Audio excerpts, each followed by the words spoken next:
La question plus simplement, qu'est-ce qu'on peut retenir de toutes ces procédures que vous avez adoptées? Est-ce qu'aujourd'hui, comme c'est le dernier délai, est-ce que les 8 Rwandais seront expulsés ou bien vous êtes toujours en attente d'une autre décision? Parce que vous avez fait un long parcours juridique que nous et les autres spectateurs ne peuvent pas comprendre.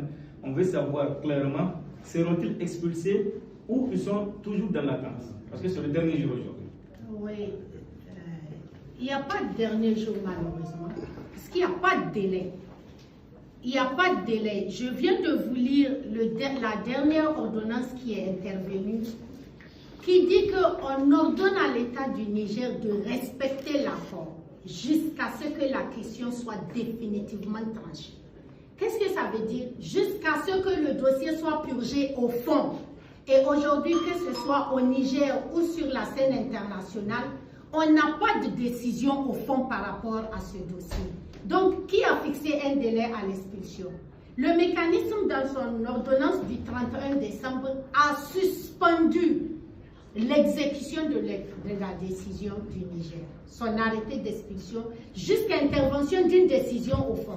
Décision au fond qu'à la date d'aujourd'hui, aucune partie n'a. Parce que nous, on a saisi tellement les juridictions en interne qu'aucun n'a même étudié notre requête. Systématiquement, nos requêtes sont rejetées. Donc, il n'y a pas de décision au fond. Il n'y a pas de décision qui a tranché la question. Donc, il n'y a pas de deadline, monsieur. Donc, quel est leur solde effectivement à pareil moment? Qu'est-ce qu'on peut dire de eux? Pour remonter à ça, si vous permettez. Tu peux parler? Oui. Ouais, par rapport à la question de mon confrère là. Du moment où l'État du Niger dit que le mécanisme des Nations Unies n'est pas compétent, donc là, ce sera un langage de sourd entre vous et l'État du Niger. Oui, entre nous, mais ce qui est extraordinaire dans ce dossier, au-delà de nous, il y a plus de 100 avocats à l'international qui sont sur ce dossier. Monsieur, il faut préciser. Voilà, je suis en train de le préciser. Je l'avais dit lors de ma première intervention. Toutes les saisines et les ordonnances émanant du mécanisme ne sont pas nos saisines. C'est des avocats internationaux qui avaient connu du dossier depuis le début, qui sont en train de saisir le mécanisme pour demander tel point. Et comme nous, en interne, on n'arrive pas à trouver des décisions, le mécanisme rend des décisions par rapport à leur saisie. Donc, effectivement, même de leur côté, c'est un dialogue de sourds, parce que jusque-là, on n'a pas de voix officielle de l'État du Niger par rapport à cette question-là. Et c'est quoi la conséquence pour le Niger? Voilà, pour le Niger, même pour eux. Parce que s'il y a 100 avocats qui attaquent, normalement, quelqu'un doit le terrasser quelque part. Ouais. La conséquence pour le Niger, j'ai dit, nous, on parle de 8 Rwandais qui sont au Niger. Derrière ces 8 Rwandais, c'est des enfants, c'est des petits-enfants, c'est des familles. C'est des gens qui croient au respect des droits de l'homme. Vous ne pouvez pas imaginer combien d'appels je reçois par jour émanant d'avocats partout dans le monde qui sont mobilisés pour cette cause-là.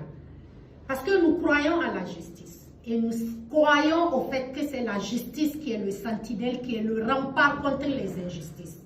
Aujourd'hui, personne ne sait si demain il sera dans la situation de ces 8 Rwandais. C'est pour ça le monde est en ébullition. C'est pour ça que je dis que les yeux sont braqués sur l'État du Niger. Si, comme le journaliste a eu à le dire, l'État du Niger pense que c'est aujourd'hui le dernier délai, eh bien nous tous, on serait là devant nos postes de télévision et puis on va mettre les yeux vers Bobby pour voir ce qui se passera demain.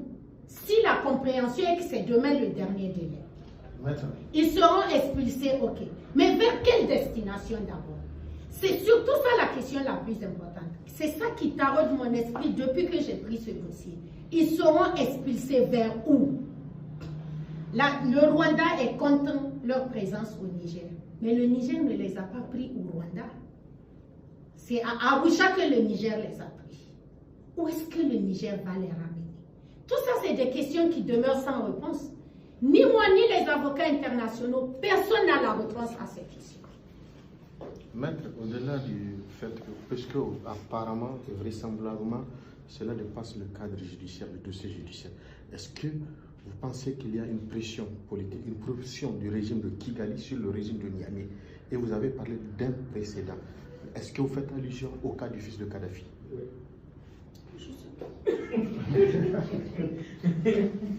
Moi, je parle de mon dossier. Je ne peux pas parler d'un dossier que je n'ai pas géré. Je ne sais pas qu'est-ce qui s'est passé dans ce dossier-là. Vous parlez de pression de Kigali sur le Niger. Je suis fière de mon pays. Et je sais que mon pays est un État souverain. On parle de raisons diplomatiques. Avant qu'on ne parte signer cet accord, on connaissait ces raisons diplomatiques. Vous les connaissez, je les connais. Je ne fais pas partie de la diplomatie. Vous ne faites pas partie de la diplomatie. Mais à travers l'histoire de 1994 à maintenant, tout le monde, tout celui qui a un peu de culture générale, connaît un peu la position de Kigali par rapport à ces gens-là. Donc le Niger, c'est en toute souveraineté et en toute responsabilité que nous sommes partis signer ce accord. On ne doit pas subir de pression. Et on doit garder la tête haute et dire que nous sommes souverains. Et même si la pression est tellement forte qu'on ne peut pas supporter, qu'au moins qu'on ait la courtoisie de dénoncer l'accord. De dénoncer l'accord.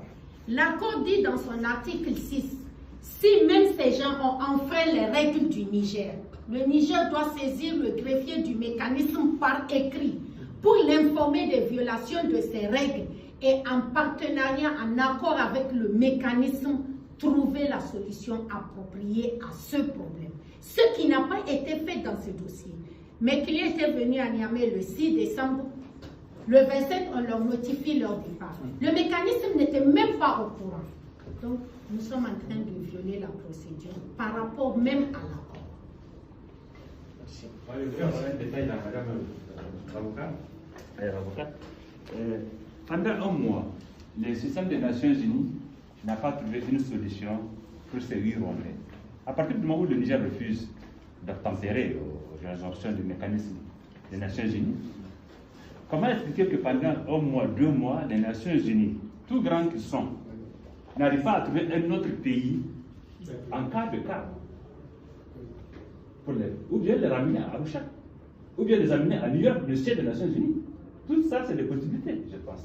J'ai pensé à tout ça comme vous, mais malheureusement, j'ai écrit aussi au système des Nations Unies, comme j'ai envoyé des courriers à l'État du Niger, je n'ai pas eu de réponse. Donc, je ne peux pas parler au nom des Nations Unies, parce que je ne sais pas ce qui se passe aussi du côté des Nations Unies. Merci.